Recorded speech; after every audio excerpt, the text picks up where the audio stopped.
Salutare și bine v-am găsit la FixISO.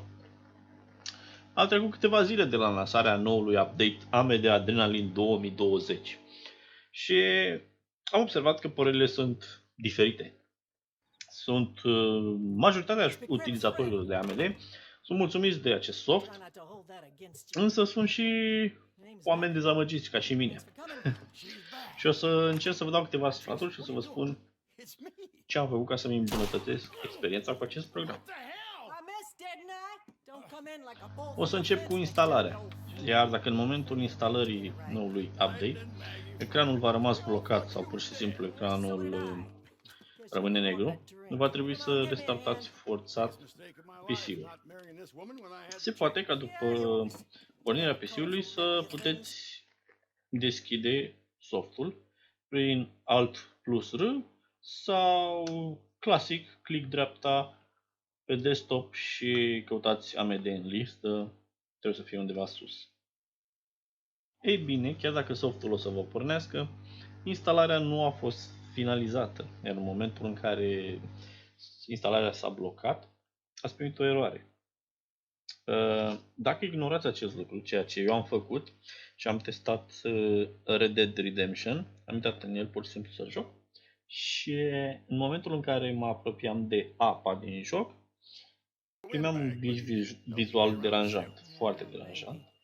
O altă chestie pe care o puteți testa chiar acum, apăsând Alt-R, intrați în soft, mergeți la streaming și dacă încercați să faceți un custom stream, o să vedeți că o să vă lipsească custom stream URL și custom stream key, care sunt esențiale pentru a face streaming. După cum știți, acestea erau folosite în vechea versiune de la AMD Relive. Țin să menționez că Twitch-ul merge ok, puteți intra în el și o să puteți face streaming. Dacă încercați direct pe YouTube, nu o să puteți face acest lucru. Dar la streaming o să revin mai târziu. Dar o să revin la partea inițială în care încercăm să instalăm softul și sistemul se blochează. Ei bine, o să restartați forțat PC-ul și o să fiți nevoiți să intrați în Control Panel, unde o să căutați AMD Software pentru a-l dezinstala. Se poate ca de câteva ori să primiți aceeași eroare, același bloc, imaginea să vi se blocheze în momentul în care încercați dezinstalarea. Restartați și încercați iar dezinstalarea până în momentul în care o să primiți dezinstalare completă și o să puteți restarta calculatorul. După restart, veți putea folosi browserul pentru a merge pe site-ul oficial AMD. Aici o să downloadați și o să instalați AMD Adrenalin 2020 din nou. Spre deosebire de prima dată, instalarea acum ar trebui să decurgă ok și să obțineți finalizarea completă. După ce veți restarta, pentru că softul o să vă ceară acest lucru, puteți apăsa Alt-R și o să intrați în soft. Acum, dacă sunteți curioși, după alegerea profilului, vă recomand profilul standard, puteți intra în streaming și căutați la Custom Stream. O să vedeți că acum o să aveți Custom Stream URL și Custom Stream Key. Am recomandat profilul standard, dar puteți utiliza și profilul gaming, chiar dacă pentru unii utilizatori acest profil creează probleme în rularea jocurilor, și anume imagini blocate în timpul jocului. Acest lucru poate fi remediat prin dezactivarea Radeon Enhanced Sync.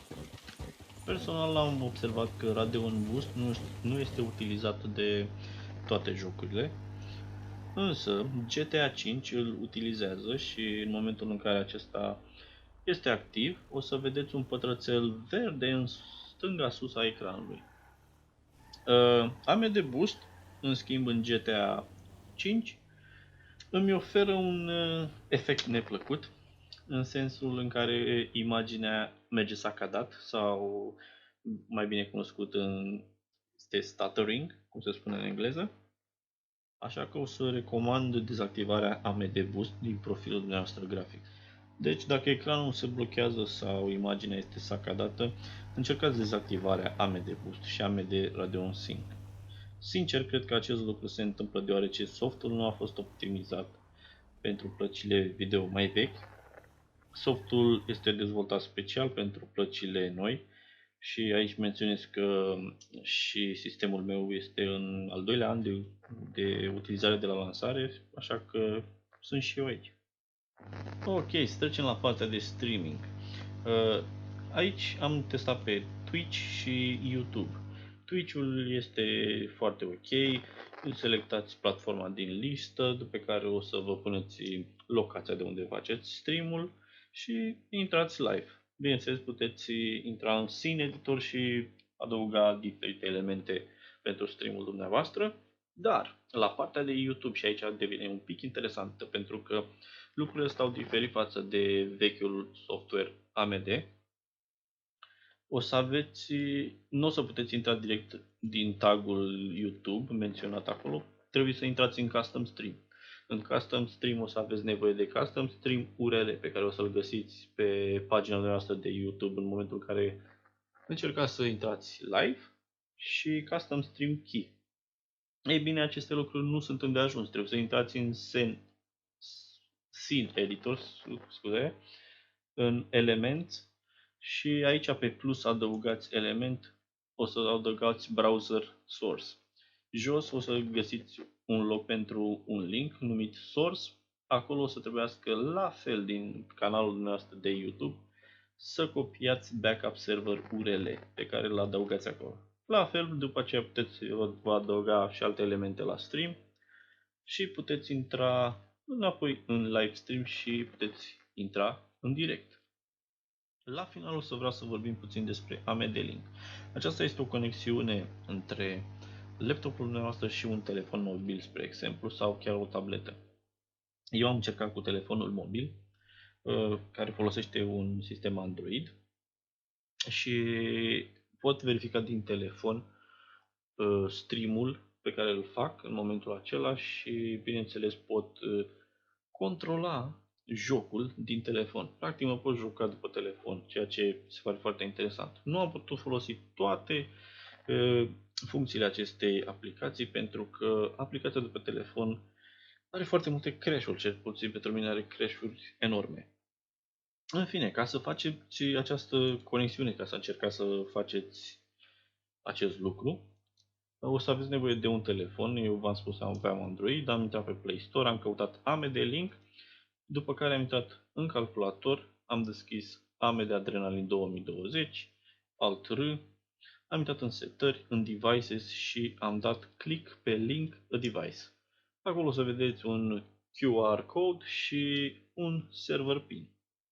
Puteți să introduceți serverul PIN direct în telefonul dumneavoastră și o să aveți conexiune. Este o funcție interesantă adăugată pentru AMD, dar încă o dată vă menționez că mie nu merge perfect 100%. Cu astea, cred că filmulețul ar trebui să cam ia sfârșit, așa că sper că v-am ajutat cu câteva sfaturi despre ceea ce îi de făcut sau ce ați putea să faceți pentru a vă îmbunătăți experiența cu AMD Adrenalin 2020. Vă mulțumesc pentru vizualizare și o zi bună!